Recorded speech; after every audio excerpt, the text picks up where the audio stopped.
250 মানুষ এসআইআরের জন্য মারা গিয়েছে। এর দাবি, এর দায়িত্ব আপনাকে নিতে হবে। আমি ইলেকশন কমিশনকে দোষ দিই না, তারা তো তোতা পাখি, সিবিআই এরই তো তোতা পাখি। এটা আমার কথা নয়, সুপ্রিম কোর্ট বলেছিল।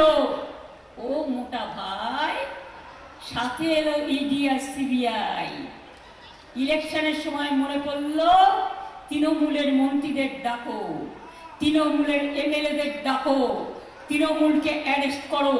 হ্যাঁ, মোতাবাড়ির ঘটনা আমরা কেউ সাপোর্ট করিনি। প্রধানমন্ত্রী, আপনি কোথায় ছিলেন? লজ্জা করে না? মিম নামক একটা সাম্প্রদায়িক শক্তিকে নিয়ে আপনি বিহারে লড়াই করেছিলেন, এখানেও করেছেন। আমরা কোনো অ্যাটাককে সাপোর্ট করি না। দোষীদের অ্যারেস্ট না করে আপনারা নির্দোষীদের অ্যারেস্ট করছেন। আর যে দোষ করলো তাকে অ্যারেস্ট করতে গিয়ে সুপ্রতিম সরকার, তার দুটো প্যাস্টিক ছেলে আছে, তাকে আপনারা তামিলনাড়ুতে পাঠিয়ে দিলেন।